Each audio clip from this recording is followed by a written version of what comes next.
Hey guys, Mike here. So obviously me, Kevin, has upset a lot of people. One of you guys sent me an email and said, what do you think about this? And attached the video. I was actually out of town all weekend, so just got back last night. And so I watched the video, and I've only done one video like this talking about, not even an individual YouTuber, but talking about YouTubers in general about a year ago. I normally don't do this, but when I watched the video, it's very interesting, right? And the question that was presented to me was, why would he do this? Okay, why would he do this? And understand, I don't know the man, never had a conversation with him. He's obviously one of the most successful financial YouTubers out there, if not the most successful when it comes to making money on YouTube. And he does that in many ways. And so I'm not here to say anything negative about the man. I'm just here to answer the question. And I think the answer I'm going to give you is twofold. One will make sense. The other one, you may agree or disagree, but I'm literally just speculating this, but I think it makes sense if you just step back and think about it for a minute, as I've thought about this. And so, we're going to get into, exactly what he did. And, so if you get anything out of it, hit the like and subscribe button, and we're just going to go right into this, okay? So obviously, meet Kevin. If you hadn't watched this video, you saw it was 32 minutes long. I had to make myself sit down and watch this. I got to come out with a couple other follow-up videos. I watched partial, or parts of those. To see what was going on there, to see, because he obviously explained a little more because people got very upset. And so what he basically did was, I guess he said he decided Thursday night to just sell 90% of his stocks and 100% of his crypto, if I remember correctly. And so he has 20 million sitting in cash. He has one short position. I don't know which one he shorted, whether the SPY or the NASDAQ. And he's going to try to trade his way back in over the next 50 to 60 days, basically, to be back in the market, right? And so obviously a lot of people are upset because, if you know anything about me, Kevin, again, I don't really watch his channel because he puts out so many videos, and I just don't have time for that. But after watching that video, he said it himself, he is big on buying the dip, and what upset a lot of people is he's made fun of people and called people names that have paper-handed stocks and sold when the stock market was going down. And so it kind of looks like that's what he's doing to people and stuff like that. So, and this is me, Kevin, right here telling you exactly what he did. Kevin's been on this path. Buy the dip, buy the dip, buy the dip, buy the dip, buy the dip, blah, blah, blah, blah. Always buy the dip, right? Now, Kevin is changing directions. And he goes and say it was a very sudden directional change, decided on Thursday night. Now, what I don't know is, I'm not a member of his group, so if you are, let us know in the comments. I don't know if he let his members know Thursday night, or did they find out when we did over the weekend? So I can see why people would be upset. I mean, obviously, if because if people are telling you to buy the dip, because somebody said, the comments just lit him up like a Christmas tree. People were mad. And somebody even said, he said buy the dip just the other day. He put like 1.2 million in or something. I don't know if that's true, but that's true. Let us know in the comments. And then all of a sudden change direction. So there's been all kinds of speculation saying, well, maybe you got margin call. Maybe you got overextended because this drop has been very sudden. But then somebody said in the comments that no, he didn't get margin called. According to one of his members, I believe it is, that he has, and according to the video, he said he has zero margin right now. And so, and he has actually not only got this money sitting on the side, going to try to trade back in over the next 1 to 2 months. He's actually, I think, trying to raise even more capital using his real estate as well. And because I think 50% of his portfolio is in real estate, he said. And so, the question is it strange, right, that he did this now? And the timing is very questionable because you actually waited until the S&P was down 6%, and the NASDAQ was in correction territory Friday to hit 10%, I believe, exactly. I believe the S&P was, I think it was at its 200-day moving average, I believe, Friday, if I remember correctly. And so that's kind of strange to wait till now to do it, obviously. And you can see, as you can see with the NASDAQ, actually the 300-day actually breaking below its 300-day moving average now. And then looking at the SPY actually reaching correction territory of 10%, or the S&P, excuse me. And before the 2020 crash, the S&P had bounced religiously off this 300-day moving average, or just dropped slightly below it before it started taking off again. And you can look through here. It hadn't even hit it since March 2020. Obviously, we hadn't even had a 10% correction since the 2020 crash. But you can see multiple times there of it bouncing, getting close to it, dropping right below, and then taking off. But this right here is 2018, which we'll get into. And you can see right there, major S&P drop of 20%. I don't know if that's where he thinks we're at right now, because he said we're definitely, in his mind, we're going lower, okay? And you can see right here, didn't quite get to the 300-day right there. It bounces off of it right there, drops 1% below it, then a nice pop up.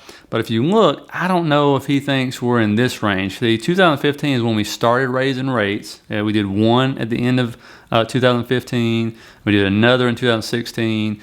And then I think they paused or whatever, and then we started taking off in 2017. But you can see right there, if you'd have bought in to the S&P in 2015, you would have made zero money, because it was at the end of 2016, it was exactly where you bought it in 2015. And you see in the middle right there, those massive corrections right there. And then 2017, everything starts to take off, which I think maybe he thinks that's what's going to happen to stocks. And then you go up right here to 2018, and it is an extremely volatile year, which I've covered in detail in another video. And then the massive correction at the end, because they did 4 rate hikes and tried to taper and lower their balance sheet.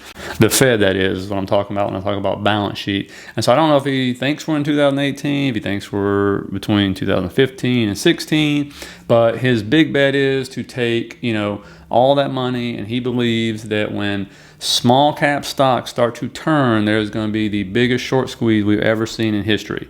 And so he wants to turn 20 million into 80 million, thanks to a 4x.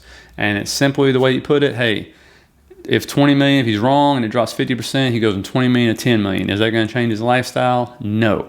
The one thing you have to understand, he said this before, and I verified it today to make sure I knew what I was talking about, is, this guy, his channel is so big that in ad revenue alone from YouTube, it's like between 200 and 250,000 per month. Okay, that's more than probably what half the country makes in a year.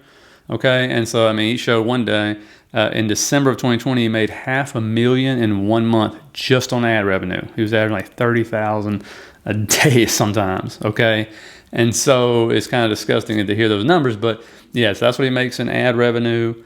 And so for him, and that's not counting his courses. I actually, when I watched that video, I went down to the course he was talking about, and it was just all kinds of courses, and they ain't cheap, okay? And so then you have all the sponsors and the affiliate links, and then he's got all his real estate. And so, the guy's not hurting for money. So for him, the risk reward is, lose 10 million or, gain 60 million? And so that's a pretty good risk reward, right? And like he said, if he loses half his portfolio, not going to phase his lifestyle, because he's got so much money rolling in every month, almost guaranteed, okay? And so that's what he's doing. Do I think the timing is strange? In a way, and unless you got some insider information that I'm unaware of to do it right now versus before we had this big drop, but hey, each to their own. But what I'm going to tell you is the part I don't think anybody's going to talk about, and the one reason I think is he actually did this. I believe he definitely thinks the market's going lower. I believe he thinks he can trade his way back in and make a killing on small caps when they turn, and have this massive short squeeze and things like that. I believe he believes it. Maybe it's going to happen, and if it does, he's going to look like a genius, right? But the one thing I think you got to remember about him, what did he start his career off in? Real estate. And I guess he's very successful at it. What are successful real estate people really good at doing? Selling and marketing. That's what they're really good at. This is something he is really good at, okay? And so what better way, and this is a genius move to me, this is one of the reasons he's doing it. What better way to get people to sign up for your courses, to come watch more of your videos, to follow this whole thing, than to piss people off, do something really unexpected, something bold, something against the grain that nobody else is doing, something that nobody would even expect to do, right? Because what this is going to do, all those pissed off people, they're not just going to not watch his videos. They're going to start watching him even more, hoping he fails. That's what they're going to do, right? Then you're going to have the people who are loyal to him. They'll continue to watch. Then he's going to attract new people, okay, as this goes along. Even more people to come to his channel if that wasn't possible, okay? Attract more people to come into his membership group or his courses, right? Click on his affiliate links. And so I would be shocked if his ad revenue didn't go up even more. Not like he needs any more, right? His courses, all those memberships to absolutely go up, okay? And so it's actually, from a business standpoint, a marketing standpoint, a sales standpoint, it's genius. I don't expect him to admit that, but you know, that's one speculation I have about it. I do believe he believes all the other stuff, and the risk reward actually is pretty good in his favor. But this is another reason on the business side to do this, okay? And so, yes, a lot of people are upset. Do I blame them? No. I mean, you know, obviously, should you follow a YouTuber that close? No. You don't ever do what some YouTuber does just because he said he did it or anything like that. But, you know, and yes, I do understand if he did say buy the dip just a couple of days ago, and then the week before that, and the week before that, and if he was, and I've never seen this because I don't watch the channel, but if he was making fun of people that were paper handing and selling as the market goes down throughout, you know, the last couple of years, then that's kind of interesting to say the least. But, you know, that's my thoughts on it. You know, let me know your thoughts in the comments. And so, you know, especially what you think my theory on the business and marketing and sales side of this. And again, I think it's genius if that's one of the reasons, because it's going to work. And if he just did it accidentally, you know, he's going to make even more money off doing what he is doing. And so, anyway, I hope you got something out of this, guys. Let me know in the comments again what you think. I always like your feedback and stuff. And I'll see you guys later.